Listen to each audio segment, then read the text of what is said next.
kita tinggalkan sejenak hiruk-pikuk politik yang bagi orang kecil terutama itu sangat menjengkelkan, karena eh,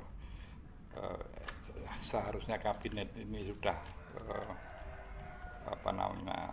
berlari kencang untuk menyelesaikan tugas-tugas yang memang sudah menjadi janji kampanye, tetapi karena belibet persoalan politik maka hingga bulan ke-6 ini kabinet Mr. Prabowo belum bisa bekerja secara optimal ya. Kita tinggalkan juga apa namanya eh, eh, entah itu disebut umpatan atau menyebut kampungan, ini saya kira juga justru menunjukkan bahwa yang bersangkutan ini kampungan dengan mengucapkan itu, karena bagaimanapun para purnawirawan ini menunjukkan perhatian yang tidak terputus meskipun mereka sudah para purnawirawan, tetapi perhatian terhadap perjalanan bangsa ini justru ditunjukkan secara kesatria, secara ya sebagaimana prajurit sejati gitu ya. Tapi oke lah, itu hal-hal yang bagi masyarakat kecil itu sekali lagi itu menjengkelkan. Nah, kita fokus pada yang seharusnya juga menjadi prioritas utama Mr. Prabowo untuk diselesaikan dalam periode pemerintahannya, yaitu masyarakat miskin. Kembali pada janji Mr. Prabowo bahwa dia akan mati di atas kebenaran dan membela masyarakat miskin. Ini tekad Mr. Prabowo dan itu harus kita support. Nah, terkait dengan itu laporan yang disajikan oleh BPS itu berbeda angkanya dengan yang dilaporkan oleh Bank Dunia. Perbedaannya cukup jauh. Kalau versi BPS itu masyarakat miskin tercatat 24 juta lebih, sementara Bank Dunia itu 170 juta lebih. Ya, kita jangan berprasangka dulu bahwa apa yang disampaikan atau di report oleh Bank Dunia ini adalah angka politis. Tidak, ini hanya perbedaan kalkulasi, perbedaan dalam menggunakan satuan, di mana Bank Dunia itu menggunakan paritas daya beli atau purchasing power parity, yaitu diperlukan karena Bank Dunia akan mereport banyak negara. Kalau ini masing-masing menggunakan satuan mata uang negara masing-masing, maka ini akan sulit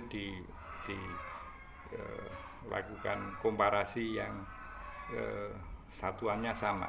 Nah, Bank Dunia dengan memperhatikan paritas daya beli itu mencatat bahwa masyarakat Indonesia yang under poverty line itu ada 170 juta lebih. Kalau sementara BPS mencatat 24 juta. Meskipun 24 juta itu juga sudah sangat banyak, karena sebagaimana pernah saya ilustrasikan dulu, untuk menampung masyarakat miskin versi BPS pun gitu, kita butuh 300 stadion sepak bola sekapasitas Gelora Bung Karno atau JIS itu untuk menampung masyarakat miskin. Apalagi kalau menggunakan data Bank Dunia, tentu semakin banyak stadion sepak bola yang kita butuhkan untuk menampung warga miskin ini. Nah, ini sekedar untuk menjeda dan menghibur Mr. Prabowo tentang sekaligus mengingatkan bahwa tugas utama Mr. Prabowo itu salah satunya adalah mengatasi kemiskinan. Ini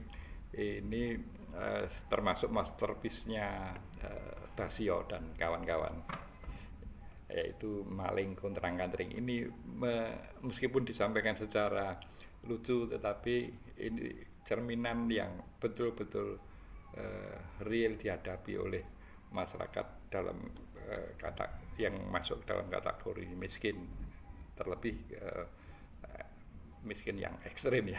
Coba kita nikmati dulu.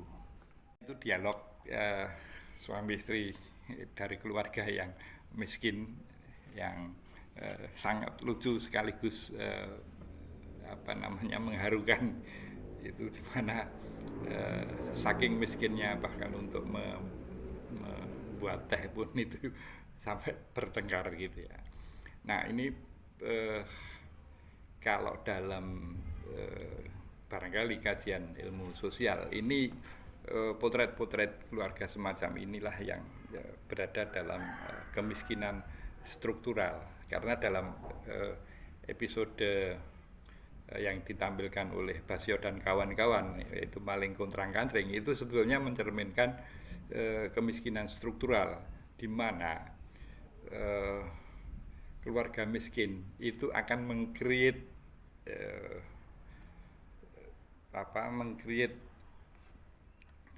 generasi berikutnya itu juga probabilitas untuk tetap berada dalam kemiskinan itu sangat besar, sehingga perlu, kalau dalam ekonomi pembangunan itu perlu adanya pemutusan terhadap vicious circle, lingkaran kemiskinan. Ya salah satunya sebetulnya kalau upaya Mr. Prabowo berhasil mensikat para koruptor, terutama di sektor tambang, maka apa yang diucapkan oleh Mr. Mahfud MD dulu, bahwa kalau kita bisa membersihkan mafia tambang, sebetulnya masyarakat miskin itu bisa memperoleh 20 juta per kepala tanpa kerja. Nah ini kan betapa bandit-bandit udah harus kita sebut begitu. Kalau terhadap koruptor ya kita tidak boleh berbasa-basi, itu bandit yang merampas hak rakyat. Itu saya sepakat dengan Mr. Prabowo, harus dikejar, nggak usah sampai ke mana itu Antartika, tetapi di sekitar Anda dulu yang perlu disikat ya. Saya sebagai masyarakat yang harus menjadi prioritas Mr. Prabowo untuk diangkat kesejahteraannya, itu sangat mendukung apa yang menjadi tekad Mr. Prabowo. Tetapi sebaliknya, kalau misalnya itu hanya sebatas semangat atau Mr. Prabowo sendiri bahasanya omon-omon, ya itu ya mohon maaf, I don't respect anymore. Salam konstitusi.